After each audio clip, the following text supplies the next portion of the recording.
Volume transaksi kripto sehari berapa miliar dolar? Market cap kripto ada berapa triliun dolar? Pada tahu kan? Terus kalau forex, kalau nggak salah sehari itu ada 5 triliun dolar transaksi. Itu forex transaksi mata uang semua ya, nggak termasuk yang trading. Tapi bisa diestimasi yang trading sekian persen dari itu yang mana udah gede banget juga, miliaran dolar mungkin sehari. Saham Amerika juga puluhan mungkin ya kalau nggak salah miliar dolar sehari. Transaksinya gede banget. Kenapa saya ngasih data-data tadi? Karena kita kadang-kadang udah merasa bangga dengan profit misalkan 1 juta sehari atau 10 juta sehari. Kayaknya udah bagus banget. Tapi kita tuh kecil banget dibandingkan dengan semua yang ada di luar sana. Pasar finansial, baik itu pasar saham, forex, kripto. Dan masalahnya kita tuh ngelawan mereka semua gitu. Jadi saya mau kasih tahu dulu, itu tuh kecil banget duit kita yang kita dapetin atau kita mainin di pasar finansial itu. Dan ini saya bikin video ini biar kalian paham tentang di mana posisi kita di industri finansial. Finansial itu maksudnya forex, saham, kripto, dan pokoknya yang berhubungan dengan trading dan investasi ya maksud saya ya. Dan ini nggak akan seperti influencer favorit kalian yang bilang cara menggandakan portofolio dalam 2 bulan misalkan, atau cara mudah profit konsisten berapa puluh juta dengan cara begini. Nggak gitu. Karena saat kita masuk ke pasar finansial, forex, saham, kripto, investasi atau trading, kita tuh ada di dalam extreme disadvantage atau sangat-sangat tidak diuntungkan posisi kita. Sangat-sangat tidak diuntungkan. Kenapa gitu? Nih, kok bisa gitu? Nah, jadi ada dark truth ya, ada sedikit kenyataan gelap tentang financial market. Pertama, dunia financial market itu dipenuhi oleh orang yang pintar banget, yang paham makroekonomi, paham politik antar negara, yang bisa memprediksi suatu gerakan asetnya udah nggak sekedar cuman modal technical analysis lah, nggak modal candle dan tarik stick doang, tarik garis maksudnya. Terus dan mungkin ada yang punya gelar PhD atau S3 di bidang ekonomi, bahkan matematika, dan mereka bisa bikin algoritma yang bagus banget atau AI atau bot yang bagus banget yang bisa memprediksi gerakan yang sangat kompleks dalam trading. Yang kita nggak akan, bahkan kita mungkin nggak paham istilahnya apa ya. Mereka juga punya akses ke tools, informasi, teknologi yang benar-benar A1. Bukan cuman yang ngaku-ngaku saya punya platform ini adalah info A1. Mereka benar-benar punya info A1 yang benar-benar sangat-sangat beneran A1 gitu loh. Jadi bukan cuman uh, punya terminal yang mahal, terminal Bloomberg misalkan, terus ngakunya itu info A1. Padahal itu cuman sebagian kecil aja. Di luar sana masih banyak banget info yang lebih insider lagi. Sementara kita modal exchange kripto daftar gratis. Main forex pakai MT4 atau MT5. Daftarnya juga gratis. Deposit $100, $200. Edukasi seadanya. Ya lah paling kita berapa sih? Paling saya juga cuman lulusan kuliah doang gitu. Ada yang lulusan lebih nggak kuliah juga gitu. Dan edukasinya pun seadanya gitu. Universitas bukan universitas yang bagus-bagus amat dibandingin yang di atas sana tadi. Menurut kalian kalau kayak gitu seimbang atau enggak? Jawab sendiri ya, seimbang atau enggak gitu. Dan di dunia industri ini juga ya, di dalamnya pun bukan cuma orang yang trading ya. Kadang-kadang memang ada yang punya kepentingan. Misalnya yang paling gampang contohnya sih Donald Trump ya. Dia punya kepentingan membawa Amerika Serikat lebih bagus lagi dengan slogan MAGA, Make America Great Again. Ya dia nggak peduli amat sama kripto, sama emas. Mungkin dia itu nomor 2 buat dia atau mungkin nomor 3. Yang penting gimana caranya Amerika Serikat lebih bagus lagi. Itu ngaruh ke trading kita atau apa segala macam, bodoh amat buat dia gitu. Nah itu di situ ada banyak sekali power yang bermain di sini. Sementara kita cuma modal seadanya. Ibaratnya ini perang antara ikan hiu, ikan paus, dinosaurus, naga, kita cuma ikan impun gitu. Kita harus sadar itu dulu sebelumnya. Nah jangan berharap kita bisa profit konsisten dengan semudah itu ya. Dan jangan sampai kita ketipu strategi dari YouTuber yang bisa bilang $1.000 sehari setiap hari. Kalian pikir dengan kayak gitu mereka bisa nolong kalian? Enggak. Kalaupun iya itu nggak akan sustainable gitu. Dan ada yang bilang teknik trading yang dipakai institusi dan bank-bank terus di-share secara gratis, secara murah gitu. Ya kalian pikir para institusi, para hedge fund, para bank di sana seenaknya aja gitu ngasih rahasia ke kita? Nggak juga kan? Ya ibaratnya ada restoran yang enak pun dia nggak akan nge-share resepnya. Kalaupun di-share mungkin dijual mahal. Kalian pikir para institusi bisa mendapatkan itu semudah itu? Atau bilangnya ada satu orang yang berhasil mengcrack kodenya gitu? Nggak semudah itu. Kayak gitu. Nah, buat kalian yang nonton video ini ya kemungkinan minimal udah merasakan trading beberapa minggu, beberapa bulan, atau mungkin udah ada yang beginner's luck, udah yang likuidasi dan segala macam ya. Yaitu kalian harus paham bahwa saat kita loss besar itu bukan berarti institusi ngarah kita ya. Emang dari awal emang nggak adil aja dunia ini tuh gitu. Kita kebetulan kemarin win mungkin hoki gitu ya, kayak gitu. Nah, terus kalau misalkan nanya, Bang, kenapa saya belum profit ya? Saya masih loss terus ya.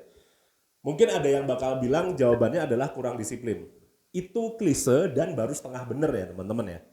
Ini baru setengah benar dan nggak the whole picture. Memang sih mindset dan disiplin itu penting banget. Tapi ada yang lebih penting dan kalian harus sadar lagi. Yaitu industri ini memang didesain buat bikin orang loss. Nah, kok bisa? Coba kita lihat, kita bahas nih. Gini, jadi ini kan udah zaman digital gitu ya. Banyak lah para master trader, mentor dan segala macam yang ngomong saya punya rahasia ini, saya punya rahasia itu, saya punya rahasia ini dan segala macam gitu kan. Akhirnya kita pengen nurutin gitu. Tapi ya ujung-ujungnya duitnya hilang juga, kitanya atau merekanya gitu. Nah, kita perlu paham dulu nih, gimana otak manusia bekerja. Karena tadi saya udah bilang, industri ini dibikin untuk kita loss. Kenapa? Karena dengan kita loss, mereka-mereka yang di sana dapat duit. Dengan kita loss, kita akan terus penasaran. Dengan kita penasaran, kita akan terus masuk deposit. Dengan kita deposit, para master trader, para mentor, para itu yang tadi dapat komisi. Itu yang jadi masalah juga. Nah, kita bahas lagi nih. Gimana otak manusia bekerja? Gimana cara mereka memanipulasi kita biar industri ini bisa bikin orang loss terus, tapi deposit terus. Pertama ada istilah namanya, saya bilang nama istilah ini adalah hedonistic bias atau bias kepada yang hedon-hedon. Nah, hedon itu bukan sekedar clubbing, dugem dan segala macam, tapi lebih kepada memberi kepuasan sesaat pada diri kita. Puas atau mungkin ngerasa gregetan, ada thrill gitu ya, yang kayak gitu-gitu. Lebih kepada ke situ. Kita lebih ingin ke arah sana karena otak kita diprogram untuk ke sana. Makanya yang laku adalah cara menjadi miliarder dalam waktu sekejap. Coba lihat aja para bisnis influencer, para influencer kripto, influencer trading, influencer bisnis pasti ngomongnya gitu. Metode rahasia yang bisa membuat kamu lebih kaya dari ini. Metode ini. Pokoknya bilang seolah-olah ini tuh jalan shortcut menuju kekayaan. Ya itu kita sangat terpengaruh dengan hedonistic bias kita. Karena kita pengen cepet dapat sesuatu. Gitu aja. Belum lagi kalau mereka flexing barang-barang mewahnya. Akan memberikan asosiasi ke kita bahwa, wih dengan ikut si ini gue bisa beli Ferrari, misalkan kayak gitu. Nah itulah hedonistic bias. Itu kalian sedang dipermainkan. Walaupun sebagian ada yang benernya, tapi pada dasarnya saya mungkin bisa bilang sebagian besar nggak bener gitu, kayak gitu loh. Dan kadang-kadang ada juga cerita zero to hero, seolah-olah, oh saya tadinya hanya pedagang gorengan, saya tadinya hanya tukang parkir atau gimana lah, pokoknya saya tadinya miskin, berkat kripto atau berkat trading saya jadi kaya bisa beli mobil bla bla bla. Itu kan ngebuat kita seolah-olah mereka tuh bagian dari kita, kayak wah kalau gini mah gue juga bisa dong, pasti ada kayak gitu kan. Ya itu hedonistic bias gitu. Sehingga akhirnya kita pengen masuk, kita penasaran, kita pengen nyoba terus bahwa wah ini tinggal saya udah gagal berkali-kali, bentar lagi mungkin 1 kali 2 kali nyoba lagi berhasil nih. Tapi akhirnya nyoba terus. Itu hedonistic bias tuh itu. Sementara kalian loss terus, deposit terus, ya para influencer ya cuan dapat komisi lah. Gimana? Dan itu ya akhirnya jadi dilema juga buat kita. Karena kenapa? Trading itu kan saya yakin deh, mungkin 80%, 90% orang itu masuk trading itu karena pengen cepet kaya. Greedy-nya masuk. Tapi pada saat trading, dia yakin atau dia find out gitu. Dia tahu bahwa memang cara jalan kekayaan itu nggak ada yang cepet. Jalan yang panjang itulah jalan pintas menuju kekayaan. Karena kalau misalkan kita cari jalan pintas, gagal terus kecenderungannya. Sementara kalau kita cari jalan yang panjang, ya mau nggak mau itu akhirnya jadi jalan yang paling cepat dibandingin kita nyobain jalan pintas terus.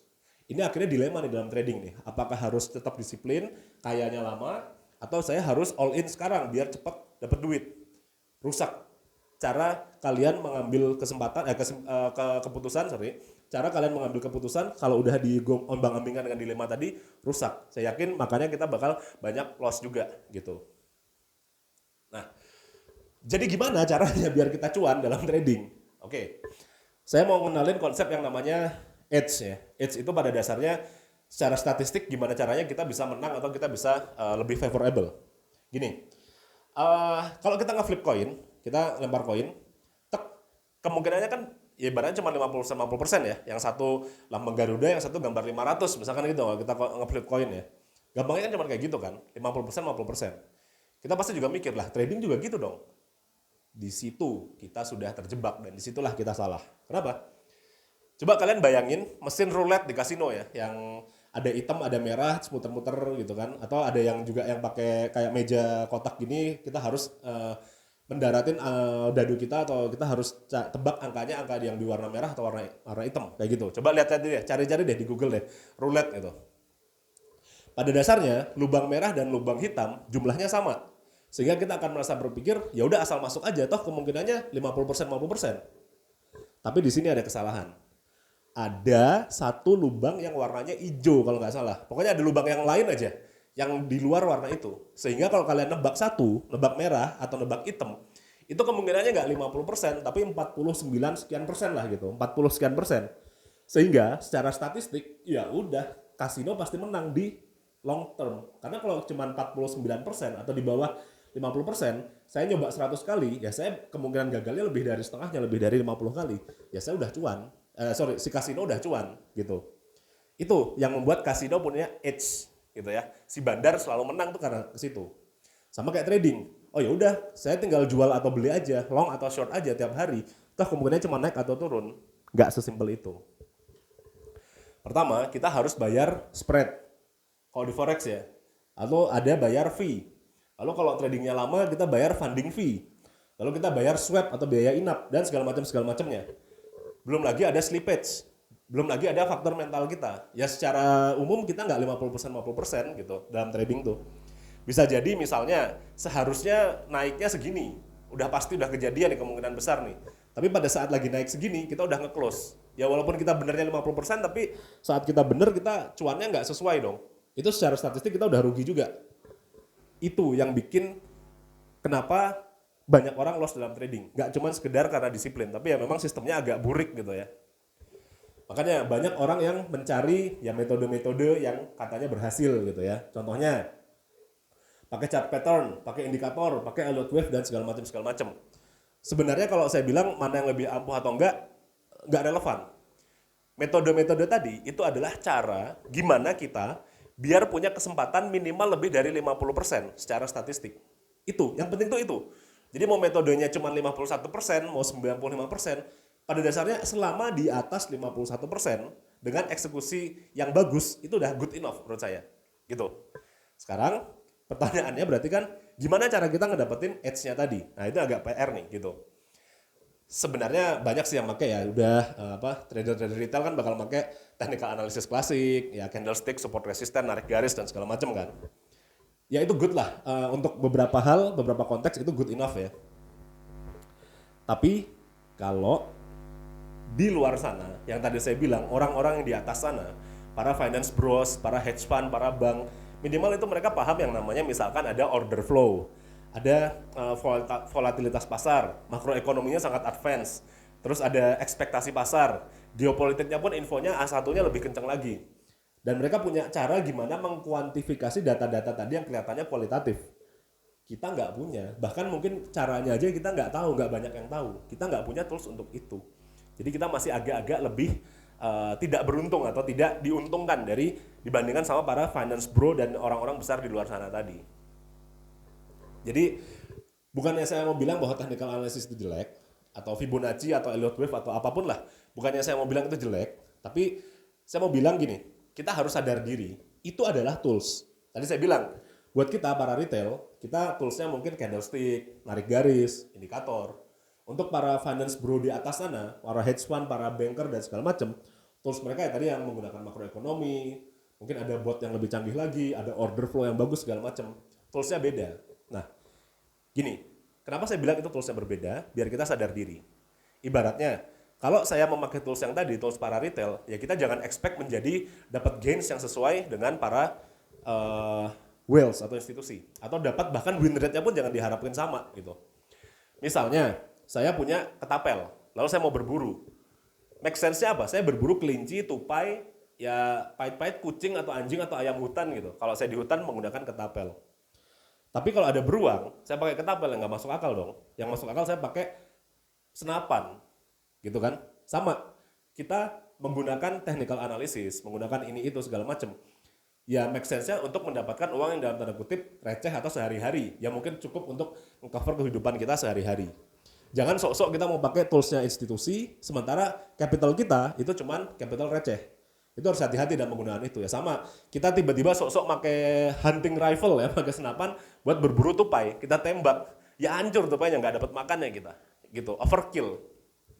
Nah, di sini pentingnya kita tahu konteks ya. Jadi saat kita mau menggunakan suatu metode technical analysis, ya kita harus tahu ekspektasi kita apa. Ya saya berharap, misalkan saya punya kapasitas uang saya cuma 10 juta misalnya ya. Saya punya 10 juta, saya bisa trading ini ya, saya jangan ekspektasikan 10 jutanya jadi 100 juta. Saya ekspektasikan ya udah 10 jutanya dapat misalkan 10% per bulan aja dapat sejuta. Itu sebenarnya udah bagus banget gitu dari situ tuh. Udah oke lah, udah decent lah itu. Jangan berharap 10 juta jadi 200 juta. Ujung-ujungnya apa? Pakai leverage-nya berlebihan, all in dan segala macam ya. Akhirnya ya loss lagi gitu kayak gitu. Oke? Dan ingat yang namanya edge ya, atau edge yang tadi saya bilang itu nggak selamanya valid. Karena edge itu kan pada dasarnya ketidakseimbangan dalam pasar. Di mana kita mengidentifikasi suatu saat di pasar yang bikin harga naik atau bull itu lebih gede. Tapi suatu saat yang bikin harga turun atau bear itu lebih gede. Itu kan edge itu sebenarnya ketidakseimbangan. Suatu saat lama-lama akan mencapai keseimbangan kan. Nah, PR kita adalah menyesuaikan edge kita. Jadi suatu saat kita udah tahu nih bahwa metode yang saya pakai nih, saya biasanya pakai candlestick bullish engulfing. Ternyata ada suatu saat di mana dia nggak bekerja, it didn't work gitu. Nah, kita harus bisa sabar atau bisa tahu lah, itu emang ada saatnya nggak bekerja atau tidak berhasil. Dan pada saat nggak berhasil, pastikan kita nggak hilang uang. Caranya gimana? Itulah pentingnya risk management gitu. Nah disinilah yang saya yakin mungkin mentor-mentor atau segala macam jarang untuk ngajarin. Kenapa? Karena mereka bodoh amat. Mereka nggak peduli kalian win atau loss, mereka pengennya kalian deposit dan trading sebanyak-banyaknya. Karena kalau kalian deposit dan trading sebanyak-banyaknya jadi komisi buat mereka. Gitu aja. Sip, stay safe dan jangan lupa untuk subscribe ya guys.